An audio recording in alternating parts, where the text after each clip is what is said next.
MP board के class 11th के विद्यार्थियों, आज हम 18 फरवरी के दिन आपका जो रसायन शास्त्र का प्रश्न पत्र है उसके लिए एक पेपर सोल्व करेंगे सॉल्यूशन के साथ में। इस प्रश्न पत्र में आपको काफ़ी इम्पोर्टेंट प्रश्न देखने को मिलेंगे। यदि आपने अभी तक तैयारी नहीं की है तो देखिए, आप सभी इस प्रश्न पत्र के द्वारा 70 नंबर में से 40 से 45 नंबर आसानी से कवर कर पाएंगे। और ये प्रश्न पत्र आपका हिंदी मीडियम और इंग्लिश मीडियम दोनों के लिए रहेगा। तो चलिए वीडियो को हम शुरू करते हैं और बढ़ते हैं प्रश्न की ओर। अच्छे से हम प्रश्नों को कंप्लीट करेंगे। साथ में देखिए, आपको यदि आपने तैयारी कर ली होगी तो साथ में आप प्रश्न के आंसर देते चलिएगा, ठीक है, ताकि आपकी प्रैक्टिस होती रहे। तो देखिए, पहला प्रश्न है, सही विकल्प चुनिए। इसका पहला क्वेश्चन रहेगा कि एक आदर्श गैस के समतापी प्रसार में, चलिए बताइए इसका आंसर क्या रहेगा आपका, कि एक आदर्श गैस के समतापी प्रसार में क्या रहता है। तो इसका आपका आंसर रहेगा, ठीक है, गर्म E बराबर 0। ये आपका गर्म का सिंबल है। दूसरा है, फ्रीडल क्राफ्ट अभिक्रिया में उत्प्रेरक प्रयुक्त होता है। चलिए बताइए कौन सा उत्प्रेरक आपका प्रयुक्त होता है फ्रीडल क्राफ्ट अभिक्रिया में। तो इसका आपका आंसर रहेगा निर्जल AlCl3। तीसरा है 10 मोल जल होता है। 10 मोल जल आपका 180 ग्राम होता है। चौथा है, अत्यधिक विद्युत नियंत्रण के आखिरी कक्ष की इलेक्ट्रॉनिक संरचना है। तो इसका आंसर आपका रहेगा NS2Np5। पांचवा है, NTP पर 0.1 मोल गैस का आयतन होगा, कितना रहेगा, 22.4। छठा है, आधुनिक आवर्त सारणी में कितने वर्ग है। तो इसका आंसर आपका रहेगा 18, ठीक है। चलिए इसके बाद में ये इंग्लिश मीडियम वालों के लिए, तो आपका पहले में B रहेगा, दूसरे में A आपका राइट रहेगा,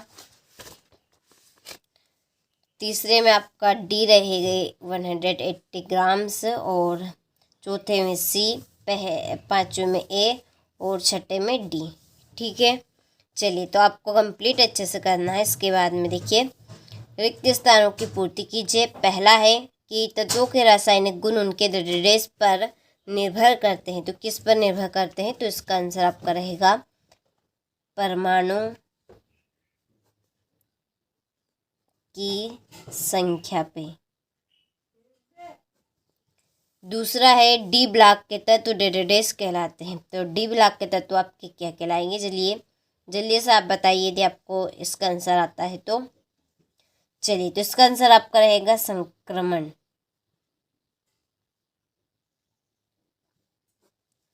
तीसरा है, दहन उष्मा का मान सदैव डेडेडेस होता है, कैसा रहता है, ऋणात्मक।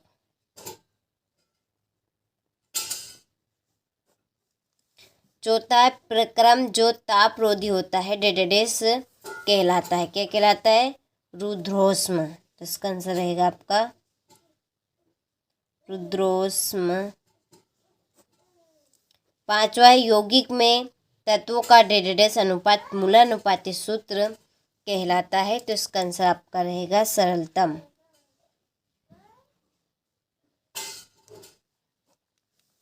छठा है, पेपर क्रोमेटोग्राफी डेडेडेस नियम पर आधारित है। तो कौन से नियम पर ये आधारित है, आपका वितरज, ठीक है। इसमें क्या आएगा आपका वितरण, ठीक है। चलिए तो यहाँ से आप स्क्रीनशॉट ले लीजिए अच्छे से, इसमें आपका वितरण रहेगा, ठीक है। ये इंग्लिश मीडियम वालों के लिए है, तो आपको भी अच्छे से इनको कंप्लीट करना है, ठीक है। चलिए बढ़ते हैं अगले प्रश्न की ओर। तो देखिए, अगले प्रश्न में हमें सही जोड़ी बनाई। पहली जोड़ी है BeCl2 की संरचना, यानी कि बेरिलियम क्लोराइड की आपको संरचना बतानी है। तो इसका आंसर आपका रहेगा रेखिक, क्या रहेगा इसमें आपका रेखिक, इसकी सही जोड़ी रहेगी। दूसरा है, अमोनियम की संरचना, इसका आंसर रहेगा आपका त्रिकोणी। तीसरी है, बंध प्रक्रम, इसकी जोड़ी आपके 1/2 ब्रैकेट में Nb-Na, ठीक है, ये आपकी तीसरी है। चौथी है, भार की जोड़ी आपकी न्यूटन। और पांचवी, गुणित अनुपात का नियम लेओजीयर, ठीक है, ये आपकी 5वीं जोड़ी रहेगी। ठीक है, चलिए इसके बाद में ये इंग्लिश मीडियम वालों के लिए, तो यहाँ पे मैं आपके जोड़ी के नंबर डाल देती हूँ, आपको उनको कंप्लीट करना है। ठीक है, चलिए इसके बाद में एक वाक्य में उत्तर लिखिए। पहला है फाइल की प्रकृति बताइए। तो न्यूक्लियोफाइल की प्रकृति कैसी होती है? ऋण आवेशित होती है। कैसी होती है? ऋण आवेशित। दूसरी, शुद्ध जल में हाइड्रोजन आयन की सांद्रता का मान कितना होता है? तो इसका आंसर आपका रहेगा 1 × 10⁻⁻7। चलिए तीसरा है, सोडियम क्लोराइड में किस प्रकार का बंध पाया जाता है? तो आयनिक बंध पाया जाता है। ठीक है, इसमें आपका आएगा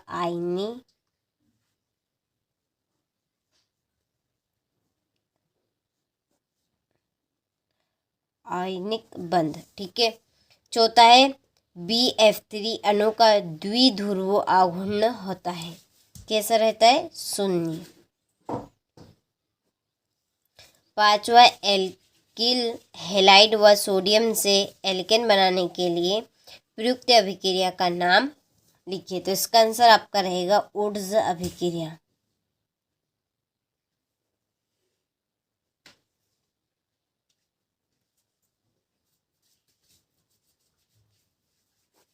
ठीक है, चलिए तो यहाँ से आप स्क्रीनशॉट ले लीजिए। इसके बाद में ये इंग्लिश मीडियम वालों के लिए है, तो आप भी अच्छे से यहाँ से स्क्रीनशॉट ले लीजिए। अच्छे से आपको कंप्लीट करना है। इसके बाद में देखिए सत्य। पहला है, एवोगैड्रो की संख्या 6.022 होती है। तो ये बात आपकी सत्य है। दूसरा है, SPDF कक्षक होते हैं। तो ये आपका असत्य है। तीसरा, BE व BMG विकर्ण संबंध दर्शाते हैं। तो ये आपका असत्य है। चौथा, एक अम्ल व क्षार की उदासीनीकरण ऊष्मा सदैव स्थिर रहती है। तो ये आपका सत्य है। पांचों, उत्क्रमणी प्रक्रम के लिए यहाँ पर ये आपका क्या सत्य है क्या? तो ये आपका सत्य है।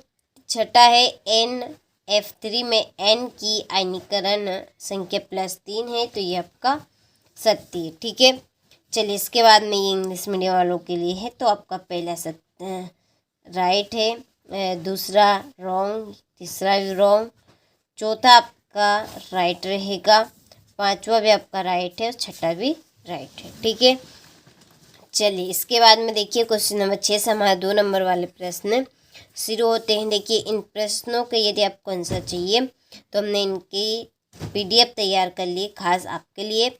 यदि आपको PDF लेना है तो हमने देखिए डिस्क्रिप्शन में नंबर दिए हैं, आप उन नंबर से कॉल कर लीजिए। कॉल करने के बाद आपको पूरी जानकारी मिल जाएगी। हमने एप्लीकेशन में पूरा जो आपका प्रश्न पत्र है ये पूरा PDF सहित हमने अपलोड कर दिया है। तो आपको कैसे, कहाँ पर, कैसे मिलेगी इसकी PDF, तो वो आपको कॉल करने के बाद प्राप्त हो जाएगी। ठीक है, तो देखिए एवोगैड्रो नियम क्या है? ले लुसाक का गैस आयतन संबंधी नियम। अब बाहु का नियम आपको बताना है। इसके बाद में है 9वां प्रश्न, P ब्लॉक तत्व किसे कहते हैं? इसके आपको लक्षण बताने। हाइड्रोजन बंध से क्या समझते हैं? हेनरी नियम क्या है? इसको समझाना है। फिर एक कार्बनिक यौगिक में कार्बन तथा हाइड्रोजन का परीक्षण किस प्रकार करते हैं? ठीक है, चलिए फिर 13वां प्रश्न, सजातीय श्रेणी किसे कहते हैं? इसकी विशेषता आपको बतानी। लवण सेतु क्या है और इसके आपको कार्य देने हैं। विद्युत रासायनिक श्रेणी के प्रमुख आपको उपयोग यहाँ पे बताना है। और फिर ये प्रेरणिक प्रभाव तथा इलेक्ट्रोमेरिक प्रभाव में अंतर आपको यहाँ पे बताना है। इसके बाद में 17वां प्रश्न है, बेंजीन से प्राप्त कीजिए। ठीक है, बेंजीन से हमें प्राप्त करना है क्लोरोबेंजीन, नाइट्रोबेंजीन और टाउलिन। ठीक है, और 18वां है, बोर सिद्धांत के मुख्य दोष क्या है? डी ब्लॉगली की संकल्पना लिखिए और स्थिर दाब व ताप पर शब्द आपको यहाँ पे करने हैं। ठीक है, तो ये टोटल प्रश्न आपके 20 हो चुके हैं। तो आज की इस क्लास में हमने रसायन शास्त्र का सेट बी कंप्लीट किया। इसके पहले मैं आपको सेट ए बता चुकी हूँ, आपने अभी तक नहीं देखा है तो आप चैनल पर जाकर देख सकते हैं। इसके बाद में हम इसका सेट सी देखेंगे।